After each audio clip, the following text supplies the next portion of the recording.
स्वागतम सुस्वागतम. नमस्कार श्रोते हो, राजश्री अँड कुणाल टॉक्स या मराठी युट्यूब चॅनलमध्ये मी कुणाल आपलं मनापासून सहर्ष स्वागत करतो.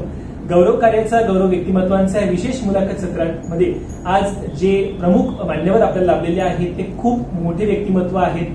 मुळात त्यांच्यासाठी शब्द कमी पडतील, त्यांच्या संघर्षमय प्रवासासाठी शब्द कमी पडतील, पण त्यांचं कार्य आपण जर पाहिलं तर ते प्रत्येकालाच नक्कीच एक प्रेरणा देऊन जातील असं हे व्यक्तिमत्व आहेत.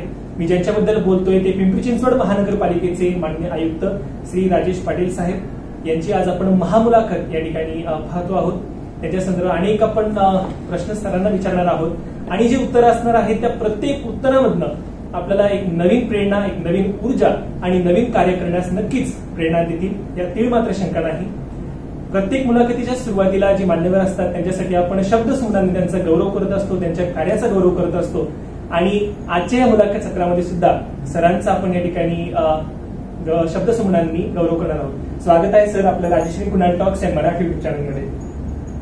एक खूप इंग्लिशमध्ये खूप छान कोट्स आहेत, त्या कोट्सच्या आधारे मी पुढचं जे काही मी सरांसंदर्भात सांगणार आहे त्या सगळ्यांसोबत तुम्ही नक्कीच सहमत असाल. असं म्हणतात की things work out best for those who make the best of how things work out. त्यानंतर एक दुसरं सुद्धा कोट आहे, if you are not willing to risk the usual you will have to settle for the ordinary. जर तुम्ही आयुष्यात रिस्कच घेतली नाही तर तुम्हाला सर्वसामान्य परिस्थितीतच जगावं लागेल. आणि तिसरं एक सगळ्यात महत्वाचं की all our dreams can come true if you have courage to pursue them. हे तिघही कोट जर तुम्ही बघितले तर ते प्रत्येक कोट्स हे साहेबांच्या संघर्षमय प्रवासासंदर्भात नक्कीच आहे. कुठे ना कुठेतरी तो ताळमेळ बसत आहे. कारण आपण जर बघितलं सर एक IAS ऑफिसर पर्यंतचा सरांचा जो प्रवास आहे तो काही साधा सुद्धा नाही.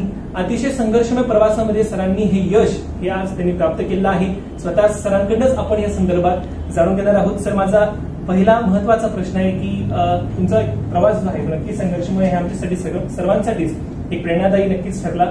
तर अगदी लहानपणापासून सरांना मी ते सुद्धा माहिती त्या ठिकाणी देतो की सरांनी ब्रेड पाव सुद्धा विकलेले आहेत आणि ह्या माध्यमातून आपण बघू शकतो की आज एवढ्या मोठ्या पदावरती बसणारे व्यक्ती अतिशय संघर्षातनं ते पुढे येतात.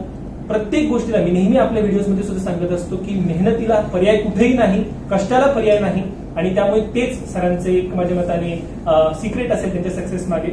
तर सर तो संघर्षमय प्रवास जो होता तो एक काळ जो असतो तर त्या संदर्भात पण काय सांगाल? सर्वप्रथम धन्यवाद तुम्हाला या संधीबद्दल. मला वाटतं प्रत्येकाच्या आयुष्यामध्ये संघर्ष असतो आणि सगळ्यात महत्वाचं आहे बेसिकली की संघर्ष हा आपण कशासाठी करतो. तर आपल्याला कुठेतरी जायचं असतं, काहीतरी अचीव करायचं असतं आणि त्याच्या अनुषंगाने आपला संघर्ष असतो. मग यामध्ये बेसिकली प्रतिकूलता असते तर त्यामधून बाहेर येणं नक्की कोणत्याही प्रकारचे असो, आर्थिक असो किंवा मग तुमच्या फॅमिलीमध्ये इश्यूज असतील त्याशी रिलेटेड असेल किंवा मग वेगवेगळ्या प्रकारची प्रतिकूलता असेल. तर यामधून मला वाटतं प्रत्येक जो पुढे जाण्याची जी इच्छा ठेवणारा व्यक्ती असते तर ती व्यक्ती संघर्ष करत असते. तर मी एका लहान गावातून येतो, ज्या गावामध्ये तसं IAS होणं ही काही मोठी गोष्ट नाही, पण त्या परिवेशामध्ये त्या वातावरणामध्ये इव्हन एक सामान्य नोकरी मिळवणं ही पण एक मोठी अचिव्हमेंट. तर मग त्या परिस्थितीमध्ये आपण काहीतरी करू शकू हे स्वतःमध्ये तो आत्मविश्वास जागृत करणं, कॉन्फिडन्स आणणं आणि मग त्याला धरून एक जिद्द, चिकाटी आणि मेहनतीने पुढे जाणं आणि ते इथपर्यंत पुढे जाणं की जिथे तुम्हाला तुमचं जे काही एम आहे तिथपर्यंत पोहोचणं. मला वाटतं तो प्रवास खूपच दमछाक येण्यासारखा होता. पण आज मला वाटतं मी मागे वळून जेव्हा बघतो तर मला वाटतं मी खूपच फॉर्च्युनेट आहे की त्या वातावरणावरून आलो. त्यामुळे मला वेगवेगळ्या एकतर जीवनाचे वेगवेगळे म्हणजे जे आयाम आहेत ते मला दिसते. त्यानंतर मेंटल टफनेस आणि हा जो पार्ट असतो की ज्यामध्ये जो आपल्याला पुढे कोणत्याही ठिकाणी परफॉर्म करण्यासाठी हेल्प करत असतो. तर ह्या गोष्टी अनायासा माझ्यामध्ये बिल्ड झाल्या त्यामुळे मला वाटतं की मी त्या वातावरणामध्ये जन्माला आलो आणि वाढलो हे माझं भाग्य आहे असं मला वाटतं. So that is all I would say. नक्कीच सरांनी अगदी म्हणजे थोडक्यात जरी सांगितलं असलं आपल्या संघर्षमय प्रवासाबद्दल तरी सुद्धा ते कमी आहे. कारण प्रत्येक जो काळ असतो, सरांनी जर सांगितलं की ती जी परिस्थिती होती ज्यामध्ये सर वाढले, तर ते भाग्यवान समजतात स्वतःला की ते त्या परिस्थितीमध्ये वाढले, तिकडे ते घडले. आणि आपल्या सर्वांना एक विशेष माहिती सुद्धा या ठिकाणी देईल की सर एक लेखक सुद्धा आहेत. टायनी कलेक्टर वैणूक या पुस्तकाचे ते लेखक आहेत. खूप प्रसिद्ध झालंय पुस्तक, फक्त महाराष्ट्रातच नव्हे तर संपूर्ण देशामध्ये हे पुस्तक अतिशय प्रसिद्ध आहे. ज्या दिवशी मी सरांना निमंत्रण देण्यासाठी आलेलो होतो तर त्या दिवशीच मी हे पुस्तक ऑर्डर केलं आणि त्या दिवसापासून सलग 15 ते 20 दिवसांपर्यंत मी पुस्तकाचं पूर्णपणे वाचन केलं.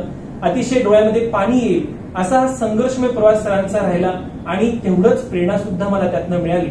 तर सर, हा व्हिडिओ पाहणारे अनेक जण हे खानदेशातले आहेत आणि पुढचा जो मी प्रश्न तुम्हाला विचारणार आहे तर प्रत्येकाची अशी इच्छा आहे की तुम्ही अहिराणी भाषेमध्ये त्याचं उत्तर द्यावं.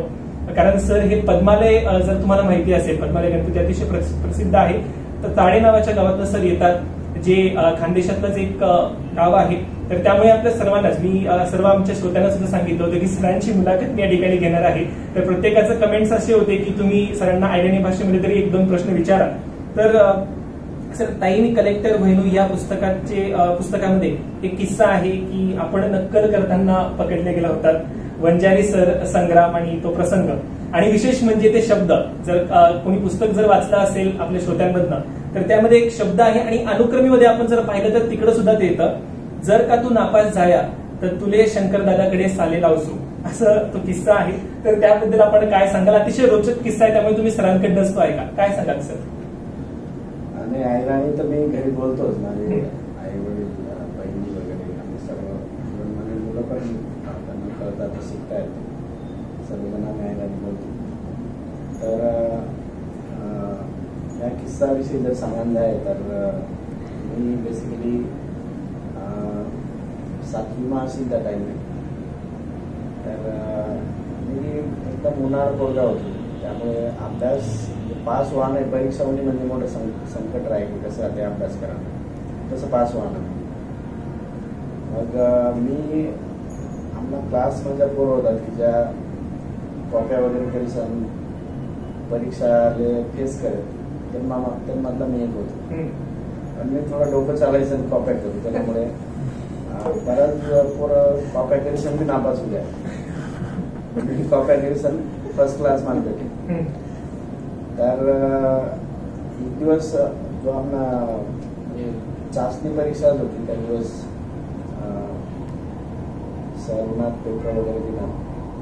म्हणजे आपण जे काही अनिल राजबरोबर ते टेबलवर ठीकच सर्वात.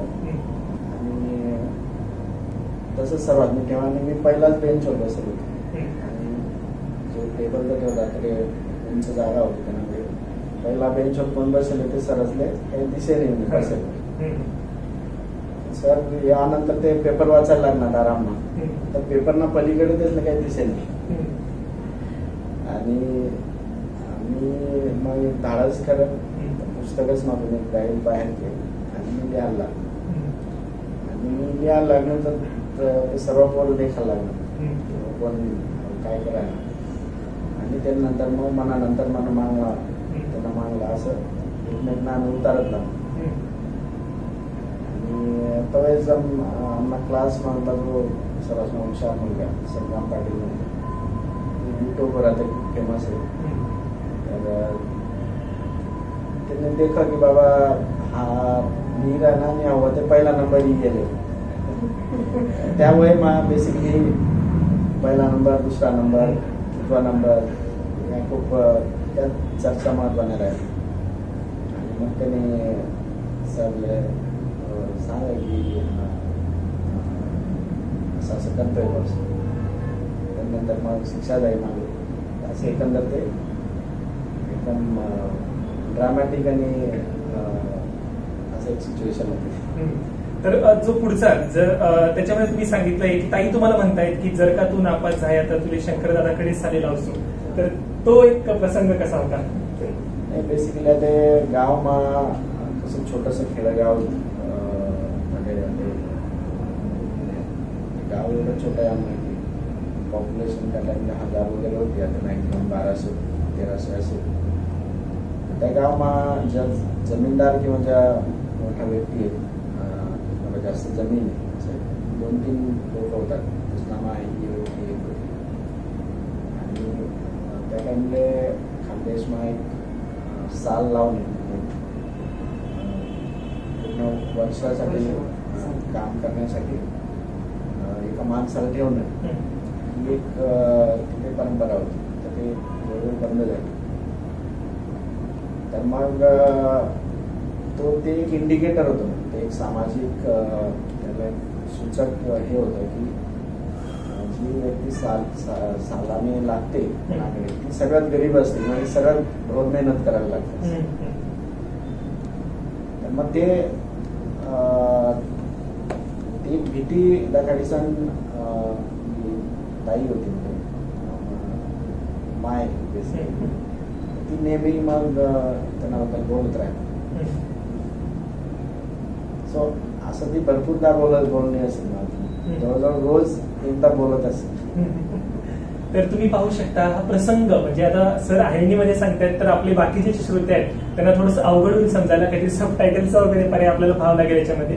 पण हा जो संपूर्ण काही प्रसंग आहे याच्यामध्ये नक्कीच एक मी टिप्पणी याच्यामध्ये करेन की आपण पाहतो की म्हणजे गावाकडची जे मुलं असतात, पुढचा महत्वाचा प्रश्न तोच आहे की बऱ्याचशा वेळेस गावाकडचे जे विद्यार्थी असतात त्यांना जे वास्तव आहे त्याच्याशी सरांनी त्या विषयासंदर्भात सुद्धा पुस्तकं दिलं आहे की वास्तवाशी त्यांना माहिती नसतं आणि त्यामुळेच बऱ्याचशा वेळेस अनेक चुका घडतात आणि संभाव्य ज्या अडचणी आहेत भविष्यामध्ये ते त्यांना येतात. पण आपण जर पाहिलं तर असं असतं की IAS ऑफिसर किंवा UPSC जी भारतातली सर्वात कठीण परीक्षा आहे तर ते पास होणारे विद्यार्थी सगळेच हुशार असतात पहिल्यापासून, IIT वगैरे असं पण आपण पाहतो युट्यूबवरती आता. पण सरांचा हा जो किस्सा आहे तो घेण्यामागचं कारण हेच होतं की सर अगदी सुरुवातीपासूनच, जसं सरांनी एका मुलाखतीमध्ये सुद्धा सांगितलं की सर मध्यम होते शाळेच्या दिवसांमध्ये सुद्धा, जर सर मी बरं हे असेल तर, पण तरी सुद्धा बघा एका आयुष्यामध्ये असा एक टप्पा प्रत्येकाच्या येतो, परमेश्वर सुद्धा प्रत्येक व्यक्तीला ती संधी देतो की ज्यावेळेस म्हणजे तुम्ही खूप मोठं परिवर्तन घडवू शकतात. आणि माझ्या मताने सरांनी ती संधी शोधली किंवा त्यांना मिळाली असेल आणि त्या संधीचं त्यांनी सोनं केलं आणि आज ते IAS ऑफिसर झाले. हे खूप खरंच प्रेरणादायी व्यक्तिमत्व आज आपल्यासोबत आहे. पुढचा सर एक महत्वाचा प्रश्न याच्यामध्ये आहे की तुम्ही मास्टर्स नंतर UPSC कडे आपली आवड निर्माण केली किंवा तुमचा तिकडे कल होता, तर परीक्षेची कठीणता किंवा टाइम मॅनेजमेंट असतं, कन्सिस्टन्सी असते, कशी मेंटेन केली? स्पर्धा परीक्षेचा संपूर्ण प्रवास कसा राहिला? कारण पाहणारे जे विद्यार्थी आहेत त्यातले अनेक स्पर्धा परीक्षा देणारे सुद्धा विद्यार्थी आहेत, तर त्यांच्यासाठी तुम्ही काय मार्गदर्शन करा? बेसिकली आता मला तर खूप वर्ष झाली स्पर्धा परीक्षांमध्ये देऊन परीक्षा, पण मला आता आजही UPSC साठी जी परीक्षा असते ही आपल्या रेग्युलर जी युनिव्हर्सिटी एक्झामिनेशन असते किंवा इतर परीक्षा असतात त्यापेक्षा खूप वेगळी असते. यामध्ये एकतर काय असतं की तुम्हाला वेगवेगळ्या विषयांचं नॉलेज पाहिजे असतं आणि दुसरं म्हणजे तुमचं एक इंडिपेंडंट थिंकिंग पाहिजे असतं. तुम्ही जे काही वाचाल, तुम्हाला अशा सब्जेक्टबद्दल वाचायचं आहे की ज्याची तुम्हाला आवड नाही किंवा तुम्ही आधी त्याचा अभ्यास केलेला त्या सब्जेक्टबद्दल अभ्यास करणं आणि ते समजून लिहिणं आणि ते अशा पद्धतीने लिहिणं की ज्यामध्ये तुम्ही बाबा एक अनालिसिस करून एखाद्याला पटवून देणार आहे. तर यामध्ये मग तुमचा समजण्याचा, एखादा टॉपिक समजण्याचा पार्ट असतो खूप महत्त्वाचा असतो. तर मला वाटतं या परीक्षेचा MPSC असो किंवा UPSC असतो, जर त्या परीक्षेला नेमकं काय अपेक्षित आहे ते समजणं खूप गरजेचं असतं. आणि बऱ्याचदा आपण काय करतो की ती गोष्ट विद्यार्थी जे उमेदवार आहेत तर ते त्यांना कळत नाही बरोबर परीक्षेचं आपल्याकडून काय एक्सपेक्टेशन. आणि यामध्ये नेहमी आपल्यात एक इम्प्रूव्हमेंट करणं गरजेचं असतं. सपोज आपण एक अटेम्प्ट दिला, त्यानंतर जो काही रिझल्ट येईल त्यामध्ये नेमका आपला परफॉर्मन्स कसा होता कोणते एरियाज आहेत ज्यामध्ये आपण वीकर आहोत किंवा आपला परफॉर्मन्स चांगला नाही, त्यामध्ये कन्सिस्टंटली इम्प्रूव्हमेंट करणं खूप गरजेचं असतं. मला वाटतं that is how one can prepare for this kind of exams. दुसरी अशी गोष्ट असते की यामध्ये नाविन्य असणं खूप गरजेचं असतं तुमच्या थिंकिंगमध्ये, प्रेझेंटेशनमध्ये. कारण लाखो मुलं, हजारो मुलं ही परीक्षा देतात. अशा वेळी पुस्तकात जे आहे तेच मांडणं किंवा मग जे काही नोट्स वगैरे आपल्याला मिळतात तर तसं रिप्रोड्यूस करणं, यापेक्षा तुमचं एक प्रेझेंटेशन असणं, एक मत असणं आणि त्याला एक धार असणं, हे तुम्ही कोणत्याही सब्जेक्टवर लिहित असता, कोणत्याही सब्जेक्टबद्दल क्वेश्चन आन्सर लिहित असता, त्याच्यामध्ये रिप्लाय झाला. यावरून तुमचं एक ब्रॉड थिंकिंग, तुमचं एक डेप्थ, अनालिटिकल जे नॉलेज आहे, ॲबिलिटी आहे, या गोष्टी कम्युनिकेट होतात आणि त्यामुळे मग आपल्याला फायदा होतो. अदरवाईज हजारो कॅन्डिडेट्समध्ये आपण वेगळं कसं राहू आणि आपल्याला कसे मार्क्स मिळतील, हा एक खूप मोठा एक कॉम्प्लेक्स मुलांमध्ये असतो. मला वाटतं त्या कॉम्प्लेक्सला छेद देऊन काहीतरी वेगळं करणं खूप गरजेचं असतं. अगदी बरोबर माहिती सरांनी इथे दिलेली आहे. सर, मी याच्याशी निगडीत एक महत्वाचा प्रश्न याच्यामध्ये आहे की युपीएससी मध्ये आपल्या सर्वांना माहिती असेल की 3 टप्पे आपल्याला याच्यामध्ये असतात. पहिले प्रिलिम्स, त्यानंतर मेन्स आणि इंटरव्ह्यूचा पार्ट असतो. तर मग सरांचे जे पुस्तक आहे, बरेचसे आपण मुद्दे सरांच्या पुस्तकाच्या माध्यमातूनच घेतलेले आहेत. तर सरांनी त्याच्यामध्ये सांगितलेलं आहे की एक जीवघेणी शेवटची लढाई असा त्याच्यामध्ये टायटल खाली त्यांनी म्हटलेलं आहे. तर सर, त्याबद्दल तुम्ही काय सांगाल? तुमचा अनुभव याच्यामध्ये कसा राहिला त्या 3ही टप्प्यातला? मला वाटतं प्रत्येक टप्प्याची त्याची एक रिक्वायरमेंट असते आणि मला वाटतं याचं जी तयारी आहे कंटिन्युअस तयारी असते. याच्यामध्ये सपोज इंटरव्ह्यू आहे, इंटरव्ह्यूमध्ये आपल्याला प्रश्न असतात आणि त्याचं उत्तर द्यावं लागतं असा काही प्रकार नसतो. यामध्ये एक सायकोलॉजिकल टेस्ट असते आणि ही टेस्ट म्हणजे बेसिकली तुम्ही ह्या ज्या सर्व पदांसाठी तुमची योग्यता आहे किंवा नाही हे ते म्हणजे तपासते. मग हे तपासणी करत असताना ते आपला जो कंटेंट आहे आन्सरचा, तर हा एक भाग असतो. त्यामध्ये मग बऱ्याच अंशी तुम्ही स्वतःला कसं कॅरी करता, तुमची पर्सनॅलिटी कशी आहे, तुमचं कम्युनिकेशन कसं आहे, तुम्ही बेसिकली उत्तर देताना तुमचं इमोशनल स्टॅबिलिटी आहे किंवा इंटेलिजन्स आहे, त्यानंतर डिसिजन मेकिंग ॲबिलिटी आहे, सेन्सिटिव्हिटी आहे, टीमवर्कसाठी लिडरशिप जी आहे ती आहे आणि तुम्हाला एक देशाचा मोठ्या जबाबदारी देताना तुमच्यामध्ये लागणारं एक कॅपॅबिलिटीज आहे, त्या आपल्याला ह्या बसलेल्या व्यक्तीमध्ये दिसतात का नाही हे त्यांना फील करून देणं महत्त्वाचं असतं.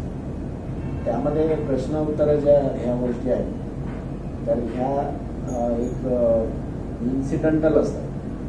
त्यामधून काही खूप ते डिराईव्ह करत नाही, याला हे आलंच नाही बा, म्हणजे 2005 म्हणण्याऐवजी 2004 म्हटलं, असा काही प्रकार नसतो. किंवा मग एखादी आकडेवारी आपल्याला नाही आली किंवा हा काही प्रकार नसतो. पण तुमचं तिथे त्यांना एक तुमच्याबद्दल कॉन्फिडन्स फील करून देणं हा खूप महत्त्वाचा पार्ट असतो. म्हणून मग पर्सनॅलिटीवर काम करणं गरजेचं असतं सुरुवातीपासून. म्हणजे मग प्रिलिमचा अभ्यास करत असताना पण त्या गोष्टी मनामध्ये ठेवणं आणि त्यासाठी कंटिन्युअस काम करणं गरजेचं असतं. तसंच मुख्य परीक्षेमध्ये पण मला वाटतं तुम्ही तुमचं वाचन जे आहे प्रिलिम्ससाठी जी डेप्थ असते त्यामध्ये वेगवेगळ्या गोष्टींचा रेफरन्स आणणं, तो रेफरन्स दाखवून देणं किंवा एका सब्जेक्टबद्दल लिहित असताना दुसऱ्या सब्जेक्टचा संदर्भ देणं, ह्या गोष्टी ज्या आहेत तर त्या तुमचा नॉलेज संवादाची डेप्थ आणि व्याप्ती ही जी फिलिम्समध्ये आपण वाढवतो त्याच्याशी निगडीत तो पुढचा पाठ. मला वाटतं ही एक प्रोसेस असते त्यामध्ये तुम्हाला तुमचं नॉलेज वाढवणं, तुमची पर्सनॅलिटी बिल्ड करणं आणि एक जबाबदार अधिकारी म्हणून त्या देशाची धुरा सांभाळणारी व्यक्ती म्हणून तुम्हाला जे जे काही माहीत करून घेणं आणि तुमचा ॲटिट्यूड आणि अप्रोच डेव्हलप होणं गरजेचं असतं. तर ती प्रोसेसमध्ये आपण ऑनेस्टली आणि डेडिकेटेडली इन्व्हॉल्व झालं तर निश्चित आपल्याला यश मिळतं. नक्कीच एक खूप चांगलं मार्गदर्शन सर्व विद्यार्थ्यांसाठी जे स्पर्धा परीक्षा देऊ इच्छा निश्चितच आहे त्यांच्यासाठी एक चांगलं मार्गदर्शन सरांनी या ठिकाणी केलेलं आहे. त्याशिवाय पुढच्या प्रश्नाकडे वळूयात आणि त्यानंतर मी राजश्री ताईंकडे येईल.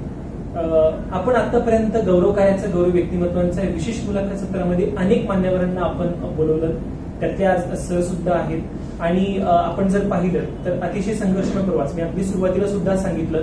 पण प्रत्येक व्यक्तीचा एक जो आपण पाहिलं की आपण प्रत्येक व्यक्तीला ज्यांना आपण मुलाखतीसाठी इथं बोलवत आहोत तर त्यांचा एक संघर्षमय प्रवास राहिलेला आहे.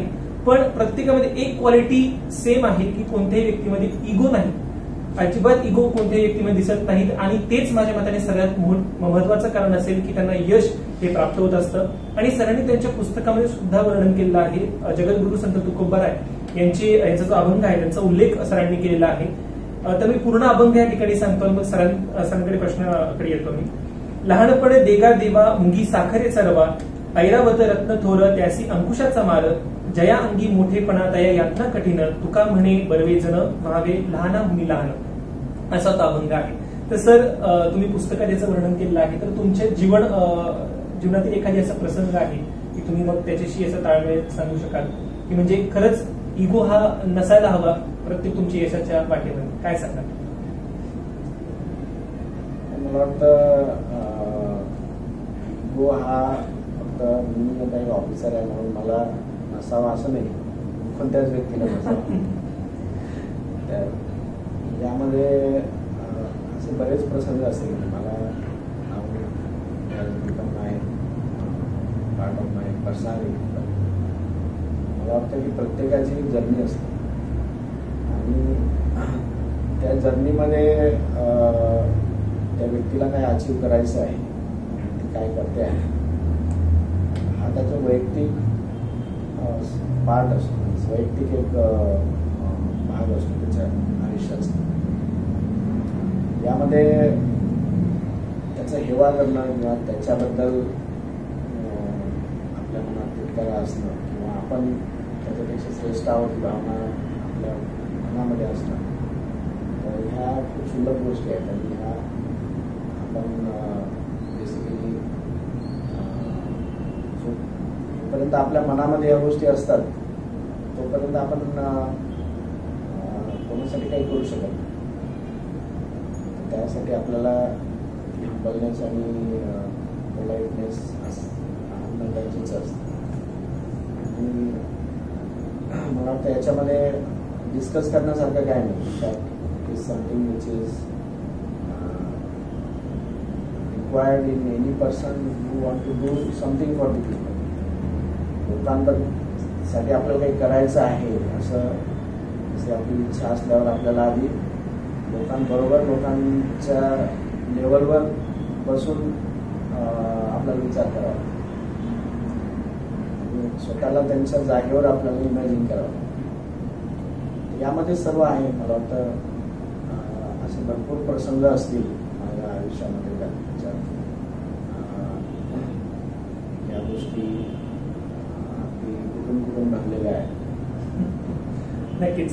तर सरांनी जे इथे सांगितलं अतिशय समर्पक उत्तर सरांनी या ठिकाणी दिलं आणि जे अपेक्षितही होतं, म्हणजे ज्याला आयुष्यामध्ये काहीतरी मोठं करायचं किंवा खूप मोठं कार्य करायचं आहे तर त्यांनी व्यक्तींकडनं शिकलं पाहिजे. आपण जर पाहिलं ही मुलाखत आता पाहणारे अनेक जण असतील तर त्यांनी सरांकडनं त्या सर्व जे काही जसं इगो मी सांगितलं की सरांमध्ये अजिबात नाही, अगदी डाऊन टू अर्थ व्यक्तिमत्व आहे, म्हणजे ज्यांचं कार्य बोलतं असे सर्व व्यक्तिमत्व आहेत. आणि त्यामुळे हे जे काही मी म्हणतो काइंडनेस असेल, पोलाइटनेस असेल, तर हे आपण व्यक्तींकडनं शिकू शकतो आणि त्या माध्यमातून आपण जीवनामध्ये एक चांगलं कार्य करू शकतो. मी राजश्रीताईंकडे राजश्रीताई आपण सरांना जो अतिशय महत्वाचा प्रश्न आहे गुड गव्हर्नन्स संदर्भातला तो आपण त्या ठिकाणी विचारावा. मी मगापासून ऐकते लक्ष देऊन मुलाखत, तर अगदी शून्यातून विश्व निर्माण करणारे कर्मयोगी असं मी आज म्हणत तुम्हाला. कारण संघर्ष प्रत्येक यशस्वी व्यक्तीच्या आयुष्यात असतो, पण आपण सहजच एखाद्याला म्हणतो की तू कलेक्टर लावून गेला का. कलेक्टर शब्दाबद्दल एक लहानपणापासून मलाही एक हे होती, म्हणजे काय असते नेमकं कलेक्टर. तर ते वरती मी लक्ष देऊन ऐकते, कुणाला प्रश्न विचारतोय मी ऐकते. तर त्यामुळे तुम्ही खूप सगळ्याच गोष्टी क्लिअर केल्या. फक्त एक UPSC एक्झाम कशी क्रॅक करायची, तर त्यामध्ये तुम्ही व्यक्तिमत्व विकास वगैरे रीडिंग किंवा ज्या विषयात आपल्याला आवडत नाही त्या विषयाबद्दल अभ्यास करावा लागतो. ही एक मला मोठा मोलाचा सल्ला मिळाला. कारण असे बरेच विद्यार्थी आहे की ज्यांना IAS करायचे आणि मग नेमकं काय करायला पाहिजे थोडंसं कन्फ्युजन होतं. तर आजच्या मुलाखतीमधून बरेच प्रश्न, म्हणजे ज्यांना प्रश्न आहे मला IAS व्हायचंय, मला UPSC द्यायची किंवा मला MPSC द्यायची, तर सरांनी खूप मोलाचं मार्गदर्शन केलं. तर आता मी प्रश्नाकडे येण्याआधी मी तुमच्याबद्दल किंवा आपल्या कामाबद्दल ऐकलेलं होतं. आपण उत्तम प्रशासक आहे आणि उत्तम लेखकही आहे. आणि महिलांच्या बाबतीमध्ये आत्तामध्ये जे ऐकलं की प्रेरणा शंकर या पहिल्या महिला आहेत, महिला अभियंता आहेत पिंपरी चिंचवडच्या कार्यकारिणीमध्ये. तर त्यांनी मुलाखतीमध्ये सांगितलं की माझ्या कार्याची दखल घेऊन आपण त्यांना प्रमोशन दिलं. तर म्हणजे एक आपल्या या कार्यामधून महिलांबद्दल आदर तर दिसतोय. तर माझा प्रश्न असा आहे की पिंपरी चिंचवड महानगरपालिकेअंतर्गत जे महिलांसाठी निधी येतात किंवा वुमन एम्पॉवरमेंट, महिला सक्षमीकरणासाठी काय धोरण आहे भविष्यामध्ये? नाही, निश्चित आता तुम्ही म्हटलं तसं हा एक मोठा एरिया आहे. आणि ते पिंपरी चिंचवडमध्ये खूप चांगलं काम झालेलं आहे या विषयावर. पुढे पिंपरी चिंचवड जर आपण बघितलं तर खूप उद्योग नगरी आहे. आणि त्यामुळे या नगरामध्ये आणि त्याच्या आजूबाजूला खूप आपल्याला उद्योग समूह बघायला मिळतात. तर आता ह्या सर्व ठिकाणी वेगवेगळ्या प्रकारचं स्किल मॅनपॉवर रिक्वायर्ड असतं. बऱ्याचदा त्यासाठी लोक बाहेरून येतात दुसऱ्या राज्यांमधून, ते एंगेज होतात. तर यामध्ये आपल्याला महिलांचा वाटा वाढवता येईल का, तो एक विचार आम्ही करतो. त्यामध्ये मग इंडस्ट्री बेस जे काही स्किल लागते ते आपण आपल्याकडून महिलांना देणं, इंडस्ट्रीशी कोलॅबरेट करून मग त्यांना रोजगार मिळवून देणं, हा एक मोठा फोकस असू शकतो. तर त्याविषयी आम्ही आता एक प्लॅन तयार करतो आहे. त्याबरोबर शहरामध्ये 15,000पेक्षा जास्त स्वयंसहायक बचत गट आहे. तर ह्या बचत गटांचं एक सुसूत्रीकरण आणि त्यानंतर त्यांना काम करत आहे त्यामध्ये त्यांना अजून काही ट्रेनिंग देऊन वगैरे त्याचं पॅकेजिंग आहे, ब्रँडिंग आहे त्याच्या मालाची, किंवा त्याचं बाजारपेठ मिळवून देण्याचा जो प्रकार आहे. मग यासाठी जे काही रिक्वायरमेंट्स आहेत आपल्या लोकल कंपन्यांमध्ये असो किंवा वेगवेगळ्या संस्थांमध्ये असो, त्याबरोबर कोलॅबोरेशन करून त्यांचं एक फिक्स मार्केट आपल्याला क्रिएट करता येईल. त्याचा आम्ही एक विचार करून त्यांचं मग एक कॅपॅसिटी बिल्डिंग करून त्या दृष्टीने काम करण्याचा एक फोकस आम्ही ठरवलेला आहे. त्यानंतर महिला खूप चांगल्या उद्योजक होऊ शकतात आणि त्यामुळे आपलं शहर जसं ग्रो करता येईल तसं वेगवेगळ्या प्रकारच्या गरजा शहरामध्ये त्यांच्या वाढत. यामध्ये त्यांना आपण चांगले उद्योजक म्हणून काही महिलांना आपण कनेक्ट करू शकतो का, त्यांच्या काही इच्छा आकांक्षा आहे त्यांना बळ देऊ शकतो का. तर ह्या बाबतीमध्ये एक वर्टिकल तयार करण्याचा आम्ही प्रयत्न करतो. तर असे वेगवेगळे उपक्रम ऑलरेडी काम चाललेलं आहे त्याला अजून बळकटी देणं आणि वेगवेगळे संस्था आणि जे काही ऑपॉर्च्युनिटीज आहेत आपल्या एरियामध्ये त्याचा फायदा करून घेणं, मग त्या महिला असो किंवा मग दिव्यांग असो या व्यक्तींसाठी. तर असं एक सध्या आम्ही मास्टर प्लॅन त्याचं तयार करतो. सरांनी माझ्या प्रश्नाचं अतिशय म्हणजे मला जसं अपेक्षित होतं तसंच उत्तर दिलंय. कारण एक समर्थ महिला बहुउद्देशीय संस्था या NGOच्या माध्यमातून महिला सक्षमीकरणाचं मीही काम करते. कारण मी स्वतः एक लेडी एंटरप्रेन्योर आहे. Magna प्लास्ट technologies India private limited ती माझी मॅग्नेट मॅन्युफॅक्चरिंग इंडस्ट्री आहे, मी तुम्हाला आता काढून दिलं. तर त्याबरोबर एक सामाजिक भान म्हणून माझी ही एक महिला सक्षमीकरणासाठी NGO आहे. आणि माझ्या जे मनात प्रश्न होते की असं ॲप असावं, अशी महिलांना बाजारपेठ मिळावी, कारण अशा बऱ्याच घरगुती छोटे मोठे लघु उद्योग करणाऱ्या महिला आहेत, पण त्यांना बाजारपेठ मिळत नाही किंवा आपल्यापर्यंत पोहोचत नाही. खूप कारागीर महिला असतात, खूप कुशल महिला आहेत आणि महिलांच्या अंगी चिकाटी खूप असते. तर सरांनी सांगितलं की महिला उद्योजक जास्त करण्याचं त्यांचं स्वप्न आहे किंवा प्रोसेसमध्ये आहे. तर आता जर आराखडा पाहिलं तर 36% महिला उद्योजक आहेत. आणि मी असा विचार करते की जसे शासनामध्ये 50% आरक्षण आहे, तर मी सांगेल 70% महिला उद्योजिका होतील या उद्योगनगरीमध्ये. कारण भोसरी MIDC मध्ये मलाही काम करताना अनुभव आला की खूप वास्ट एरिया आहे आणि महिला खूप शिस्तप्रिय आणि प्रामाणिकपणे काम करतात. आणि सरांसारखे जर उच्च शिक्षित IAS म्हणजे ज्या पदावर सर बसलेले आहेत आणि त्या प्रकारे जर आम्हाला मार्गदर्शन भेटलं तर आम्ही नक्कीच लवकरात लवकर आमचं इच्छित स्वप्न पूर्ण करून आमच्याबरोबर खूप साऱ्या महिला ज्या आमच्याकडे लीडर म्हणून पाहतात, तर त्यांचंही स्वप्न पूर्ण करण्यासाठी आम्हाला वेळोवेळी आपलं मार्गदर्शन लागणार. नक्कीच. आता आपण जे उदाहरण पाहिलं की ताईंनी सुद्धा ज्यांचा उल्लेख केला होता की वुमन एम्पॉवरमेंट संदर्भात सरांनी एक समर्पत्र त्या ठिकाणी दिलं, पण सरांचं जर आपण पूर्ण व्यक्तिमत्वाचा जर अभ्यास केला, मग ते पुस्तकं असतील, मग युट्यूबवरती सुद्धा खूप व्हिडिओज आहेत, तर त्यातनं आपल्याला एक गोष्ट लक्षात येईल की समाजातली प्रत्येक जो घटक आहे, मग ते महिला असोत, दिव्यांग असोत, त्याचप्रमाणे जसं ताईंनी सांगितलं महिला बचत गटासाठी असेल आणि शैक्षणिक याच्यामध्ये आपण जर बघितलं तर एज्युकेशन सेक्टर असेल, तर सर प्रत्येक सेक्टरमध्ये कशा पद्धतीने प्रत्येक व्यक्तीला योग्य न्याय आणि योग्य लाभ देता येईल या संदर्भात सातत्याने सरांचं कार्य पिंपरी चिंचवड शहरामध्ये सुरू आहे. आणि ह्यापूर्वी सुद्धा सर माझ्या मते स्किल डेव्हलपमेंटमध्ये सुद्धा सरांनी कार्य केलेलं आहे. ओडिसा कॅडरमध्ये सर होते, तिकडे सुद्धा सरांचं अतिशय उल्लेखनीय कार्य आहे. आपण त्याचे व्हिडिओज युट्यूबवरती सुद्धा पाहू शकतात. मी त्याचं लिंक डिस्क्रिप्शन मध्ये सुद्धा देऊन ठेवणार आहे, म्हणजे आपल्याला अनेक सरांबद्दल माहिती होऊ शकेल. तर पुढचा प्रश्न पुन्हा एकदा सरांच्या संघर्षमय प्रवासा संदर्भातच मी विचारणार आहे. सर ताडे ते पुणे हा प्रवास नक्कीच त्यावेळी प्रेरणादायी असेल, कारण 2005 साली सर IAS ऑफिसर झाले, त्यापूर्वी मग हा अभ्यासक्रम UPSCचा सरांचा सुरू झाला असेल.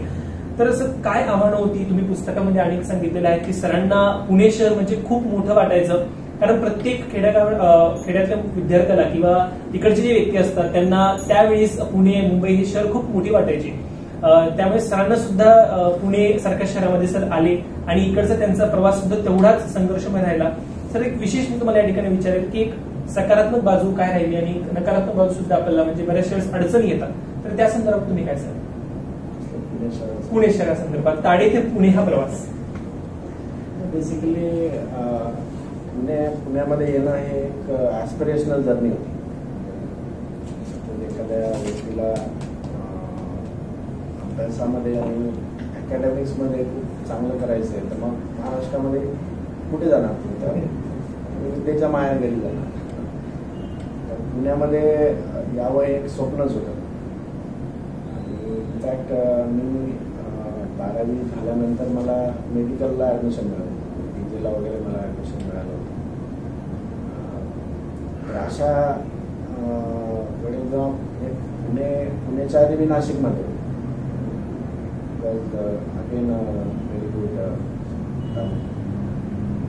तर निश्चितपणे आपण कसं असतं की जसं छोटंसं बिंदू असतं ते जोपर्यंत घंट्यामध्ये असतं तो तेवढंच त्याचं वर्ल्ड असतं आणि एकदम पंख फुटल्यावर ते उडायला लागतं. तर तेव्हा सुरुवातीला त्याला कॉन्फिडन्स नसतो की आपण उडू शकतो, आपल्यामध्ये कॅपॅबिलिटी आहे. नेमकं तसंच माझंही होतं की कॉन्फिडन्स नव्हता की आपण खरंच ह्या शहरामध्ये आपला तर करू शकतो आणि तिथे काहीतरी करू शकतो असं. हळूहळू रिअलाइज झालं की नाही, आपण पण करू शकतो, आपल्यामध्ये पण त्या कॅपॅबिलिटी आहे. आणि मग एकदा तुमचा कॉन्फिडन्स तुमच्यामध्ये आला, मग हळूहळू आपण मार्गक्रमण करतो. मला वाटतं निगेटिव्ह असं काही नव्हतंच, सर्व जे होतं ते पॉझिटिव्हच होतं. आणि निगेटिव्ह असलं तरी मी त्याला पॉझिटिव्हच घेतलं आणि पुढे चालत गेलो. अनेक बरे वाईट अनुभव आले ते आपल्या पदरात घेऊन सकारात्मक दृष्टीने आपल्याला आपलं ध्येय काय आहे, आपल्याला पुढे जायचं, आपण खूप काही करायचं असं म्हणून चालत राहिलं. आणि खास करून प्रोत्साहन मिळालं. ते शिक्षक असतील, प्रोफेसर्स असतील, मित्रमैत्रिणी असतील किंवा इतर वेगवेगळ्या क्षेत्रांमधून आलेली मंडळी असतील. कारण पुण्यामध्ये प्रत्येकाला पुढे जाण्याचा एक स्कोप निर्माण केलेला आहे. तर त्या ऑपॉर्च्युनिटीज आपल्याला छोट्या ठिकाणी नाही मिळत. त्यामुळे मग त्या वाटचालीमध्ये अशी जाणीव झाली की इथून आपण can dream big and can achieve that असं कॉन्फिडन्स. नक्कीच सरांनी अतिशय म्हणजे थोडं जरी सांगितलं असतं ताडे ते पुणे हा प्रवास त्यावेळेस खूप मोठा राहिला असणार आहे. पण सरांनी याच्यामध्ये जे महत्वाचा मुद्दा जो सांगितला की प्रत्येकाच्या आयुष्यामध्ये जो मोठं कार्य करण्याचे जे स्वप्न पाहिलं आहे त्याच्या आयुष्यामध्ये निगेटिव्हिटी किंवा जे संकट असतात ते येत असतात. पण आपल्या हातामध्ये आहे की आपण त्या संकटांचं रूपांतर हे संधीमध्ये कसं करणार. आणि माझ्या मताने सरांनी तेच केलं असेल. नक्कीच एक प्रेरणादायी प्रवास सरांचा आहे. सर आपण शिक्षणावरती सरांनी खूप भर दिला. म्हणजे एका मुलाखतीमध्ये सुद्धा सरांनी सांगितलं होतं की आयुष्यात जर काही मोठं करायचं असेल तर शिक्षणाशिवाय दुसरा पर्याय नाही असं सरांनी त्या ठिकाणी सांगितलं होतं. आणि सरांनी आणि वाटचाल सुरू झाली ह्या टायटल अंडरमध्ये सुद्धा लिहिलं आहे की खरी शिक्षणाची परिस्थिती सरांनी त्या ठिकाणी सांगितलेली आहे. तर सर मला पुढचा जो माझा प्रश्न आहे तर त्याच्यामध्ये तुम्ही पुस्तकामध्ये सुद्धा वर्णन केलेलं आहे की बहुधा गावाकडच्या मुलांना वास्तवाची जाण नसते. आणि मी जर सुरुवातीला सुद्धा सांगितलं तर तसं आपण म्हटलं आहे त्या पुस्तकामध्ये सुद्धा आपण म्हटलेलं आहे की बऱ्याचशा वेळेस जे गावाकडचे विद्यार्थी असतात मग अनेक त्याला कारण असू शकतात की माहितीचा अभाव असणं किंवा मग तिकडची जी परिस्थिती आहे रिसोर्सेस नसतात बऱ्याचशा वेळेस. मग अशा ह्या सर्व कारणांमुळे जी मुळात जी खरं वास्तव आहे की बऱ्याचशा जणांना वाटतं जसं सरांनी उल्लेख केला आहे पुस्तकामध्ये की 10वी पर्यंत मुलाला शिकवणे किंवा 12वी पर्यंत शिकवणे त्यानंतर मग बस झालं. पण जर वास्तव खरं काय आहे जर ते कळालं तर त्यावेळेस मग थोडासा धक्का बसल्यासारखं होतो आणि मग संभाव्य अडचणींचा सामना विद्यार्थ्यांना करावा लागतो. हे सरांनी त्या पुस्तकामध्ये सांगितलं आहे जे खूप खरं आहे. तर सर आपल्या दृष्टिकोनातनं शिक्षणाची खरी परिस्थिती काय आणि माझा महत्वाचा जो पुढचा प्रश्न आहे की खरी गरज काय आहे शिक्षणाची, कशी शिक्षण प्रणाली कशी असली पाहिजे आपल्या दृष्टिकोनात.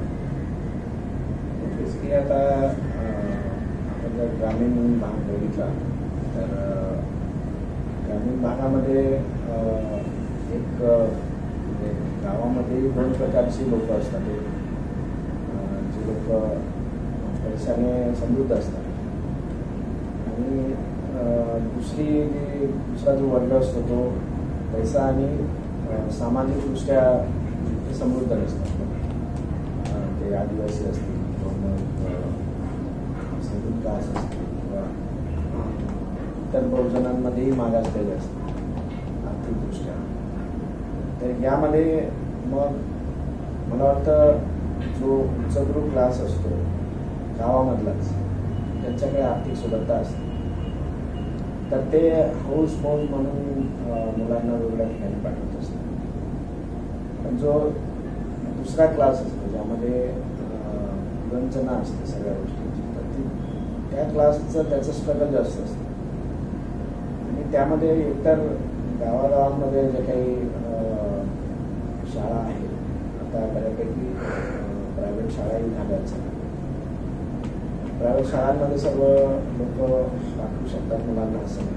त्यामुळे मग आपल्या ज्या जिल्हा परिषदेच्या आणि सरकारी शाळा आहेत यामध्ये शिकत असणाऱ्या मुलांचं जे मानसिक त्यांची जळणघळण जर आपण बघितली तर त्यांना ते कॉन्फिडन्स येईल किंवा पुढच्या वाटचालीमध्ये त्यांना बळ येईल अशा काही खूप प्रेरक गोष्टी त्यांच्या आयुष्यात मिळत नाही. त्यामुळे सुरुवातीपासूनच त्यांच्या मनामध्ये कॉम्प्लेक्स राहणं आणि जी थिंकिंग आहे त्याच्यामध्ये इन्फिरियरिटी कॉम्प्लेक्स राहणं म्हणजे आपण आपली लेवल एवढीच आहे आणि आपण हेच करू शकतो या प्रकारचं थिंकिंग त्यांच्या माइंडमध्ये रुजणं आणि ते ॲक्सेप्ट होणं त्याच्यामध्ये विद्रोह होऊन त्याला छेद देऊन काहीतरी विचार करणारे खूप कमी मंडळी असते. तर तो अपवाद असतो.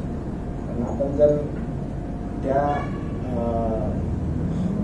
सामाजिक गटाचा विचार केला तर त्यांच्यासाठी काम होणं गरजेचं आहे. आणि यामध्ये शिक्षणाचा रोल खूप महत्त्वाचा आहे. शाळा, तिथलं वातावरण आणि तिथे मिळणारा सपोर्ट आणि एक्सपोजर, मला वाटतं हे जसं वाढेल, आता एक्सपोजर वाढलं आहे जसं आपल्याकडे मोबाईल आले, हे आलं ते आलं, त्यामधून नेमकं काय घ्यायचं आहे किंवा मग त्यामधूनही एक भान तयार होणं स्वतःच्या भविष्याबद्दल, ती प्रोसेस मला वाटतं अजूनही काही झालेली नाही.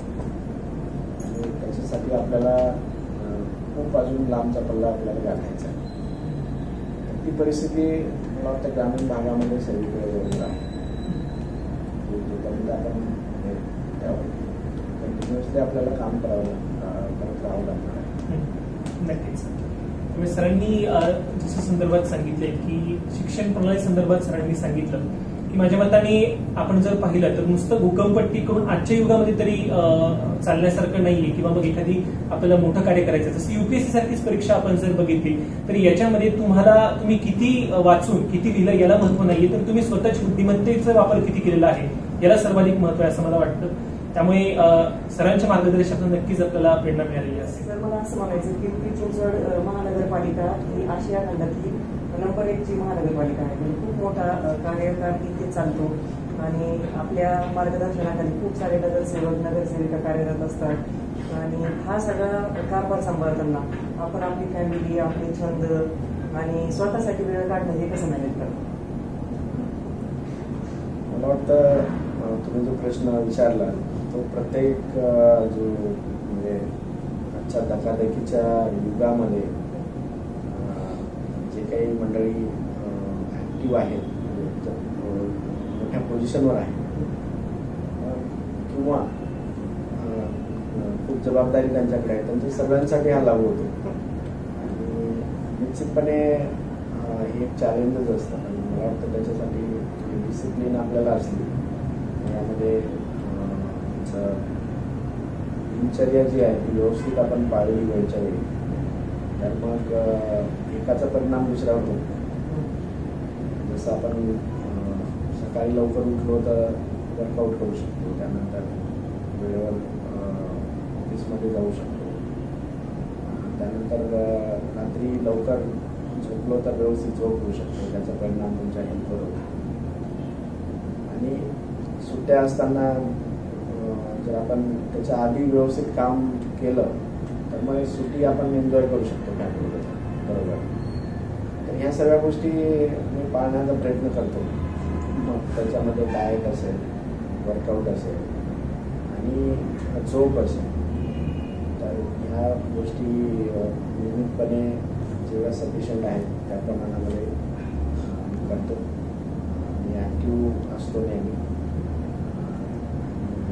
टेनिस आणि बॅडमिंटन वगैरे खेळतो, वर्कआउट करतो, डाएटवर लक्ष देतो. आणि 2 दिवस सुट्टी असते त्यातला 1 दिवस पूर्ण काम करतो आणि दुसरा दिवस पूर्ण फॅमिलीसाठी आणि स्वतःसाठी देतो.